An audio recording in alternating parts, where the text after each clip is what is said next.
the struggles of being a YouTuber.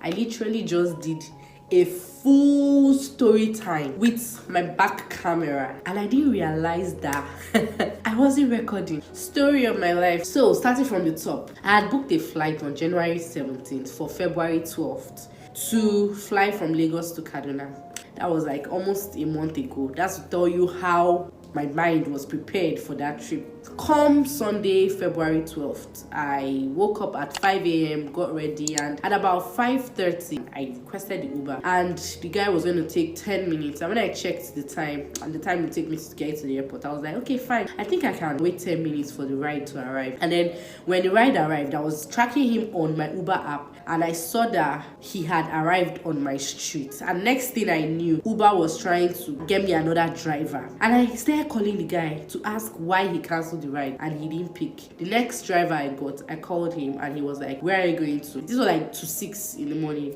and I feel if Uber wants drivers to know the destination of their riders, they would reveal it to them. So I don't tell drivers where I'm going, especially when I know it's not some absurd place. I just give a vague answer. So it was like, okay, where are you going? And I'm like, somewhere within the area, because my place is not too far from the airport. And it's like, this is Nigeria, there's a lot of insecurity. If you don't want to tell me where you're going, then get another driver.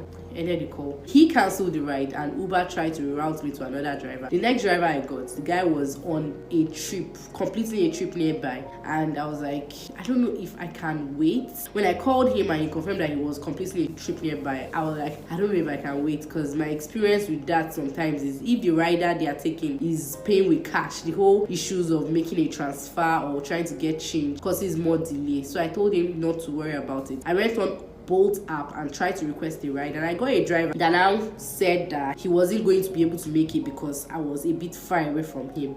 Understandable. I went back to the Uber app and requested the ride again. Next thing, I got the same driver that was completing a trip nearby. So I gave up. I was like, okay, I'm just going to wait for you. I checked my time and I saw, okay, I have a bit of time. I will just risk it because at this point I'm getting really desperate. So luckily he didn't spend too long, and he got to me probably about 6:10 or so, and then I got in the ride, got to the airport at about 6:20. So I wasn't too late. I mean, that was like 10 minutes before boarding time. So I was like, I think I can, I can make it sort of. So if you're in Lagos and you're familiar with the airports, you know that Lagos airports are 3: MM1, MM2, and international airport. MM1 is like the first local domestic airport. MM2 is the new domestic airport. So flights like Air Peace and Arik, I've always known them to be in MM1, and all the other flights are in MM2. So when I went to MM1 and I tried to get to the counter, one of the staff at Air Peace was like, okay, where are you flying to? And I said Kaduna, and then he had this smirk on his face where he was like, Kaduna is MM2. And I was shocked. I was like, I've always known MM1 as where Air Peace is. Like, why is it not indicated on the ticket or something? And he's like, bring your ticket. And then on this ticket, he then scrolls and says, look at it, this is M.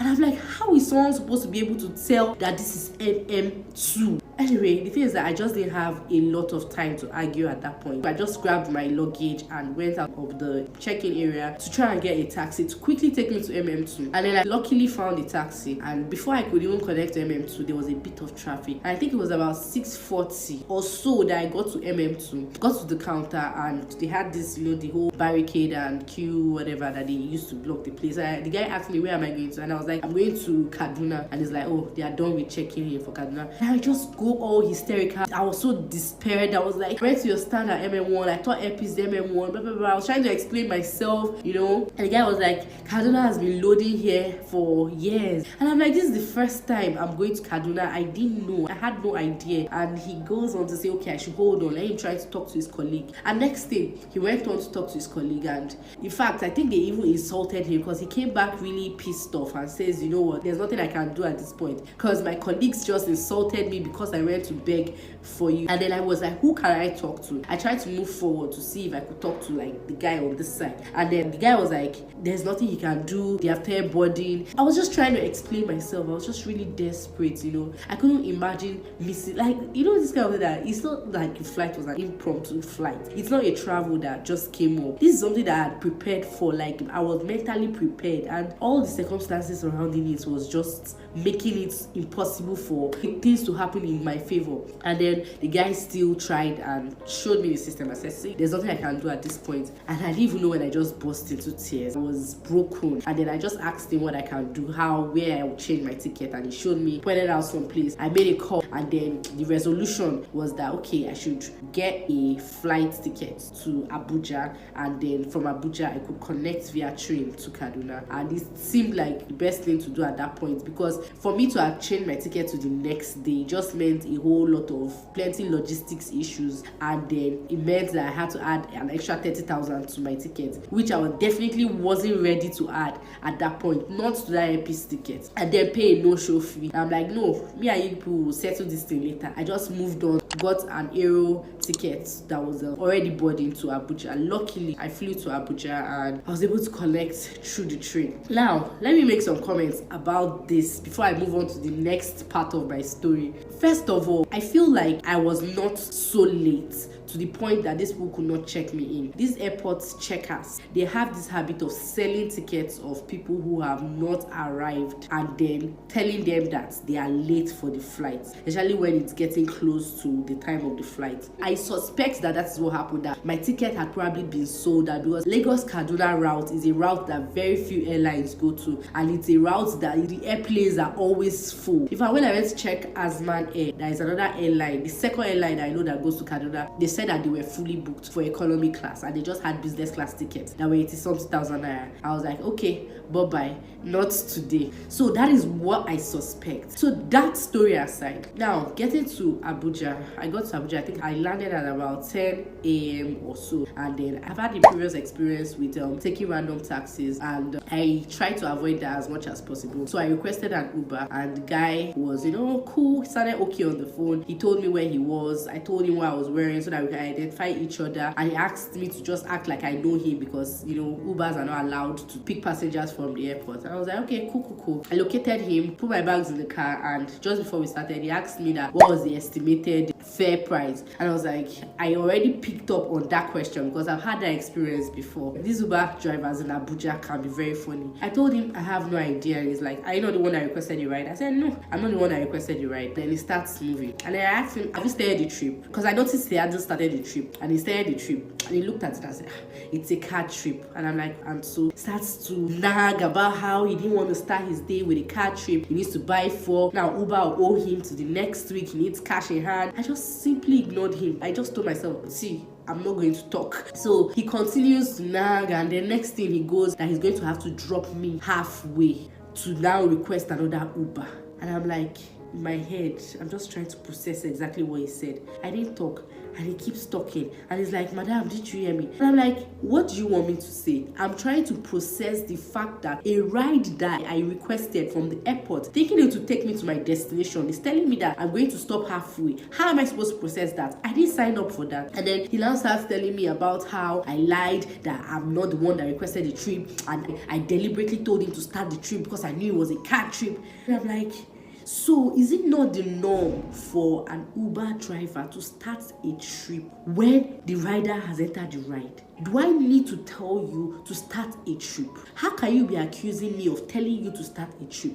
Whether cash or card, it's none of my business, because Uber probably knows why they don't reveal that a customer is paying by whether cash or whether card. And I was just like, you know what? I'm done holding off what I have to say to you, but you are the problem with everything that is going on around. Because people sit and argue and blame everybody else, blame why the country is not functioning, blame things, blame everybody but themselves. And in your little way, your little circle of influence, this is what you are doing. You are robbing robbing the app of the money that they're supposed to make. You are defrauding the app. And he's like, who am I? Am I a saint? What do I mean? I said what I said. I'm not a saint, but it doesn't mean I'm not going to say something when I see something. It doesn't mean I'm not going to call you out and tell you that what you're doing is wrong. And he's like, how is what he's doing is wrong? That he makes money for Uber every day, takes like 20 trips, that he has to make money for himself. Uber is already rich. And I'm like, okay, so if you feel Uber is already rich, why don't you go and develop your own platform? Why don't you go and build your own business to be like Uber and stop running the platform down? Do you know how much overhead they pay just keeping that app running on a daily basis? And you are using their services, and then you are then going on to take offline trips. I said, I know your type. This is not the first time I'm experiencing this type of thing. And let me tell you, what you're doing is definitely going to catch up with you. And then he just goes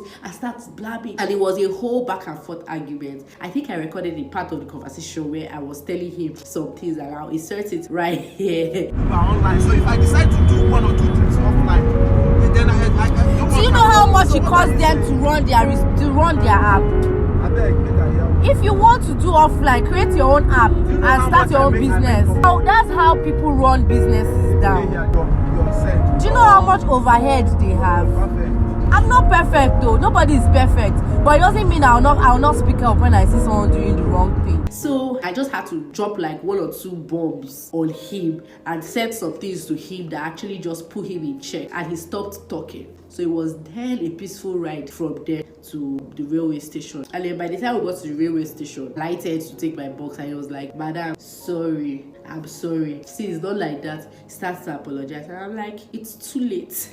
Why I said it's too late, I don't know. So he was like, why is it too late? I said, it's just too late. Well, maybe because I knew I was definitely going to make a video about this. Maybe because I knew that I was definitely still going to report him to Uber. Whatever it was, just know that some things are just wrong. Nigerians, we have to do better. Like, integrity level is 0. Come on, people. You cannot be doing wrong. You cannot be stealing and justifying your theft and saying that they are already rich. This is how people just shoot themselves in the foot, and you don't know why things are not moving forward for you. I alighted, got into the train station, got my ticket, and then went and sat down. I think I was about an hour and a half early, 12:20 or so. Once the train came, I just walked to the train, got in, sat down, relaxed, chilled, used the toilet when I needed to use the toilet, and slept throughout the train ride. It was a 2-hour trip, and it was a bit refreshing. I mean, I hadn't gotten good sleep all day, and knowing that the day before I had run in Access Bank Lagos City Marathon, so I just needed some kind of rest. When we arrived at Kaduna, I got down, and that's pretty much the end of my story. My sleep on that train was like very embarrassing. I'll just think of the most embarrassing thing that someone can be doing in their sleep, especially when they are sleeping in public. Besides drooling, he's not drooling. And of course, because of my cold, I couldn't help myself. So guys, I need to get on now to do a report to Uber and also to send a mail to Airpeace. I'm not the only one that has had the worst experience of these things. Let me know in the comments and just share your stories. I'll see you in the very next video. Thank you for listening to my rant.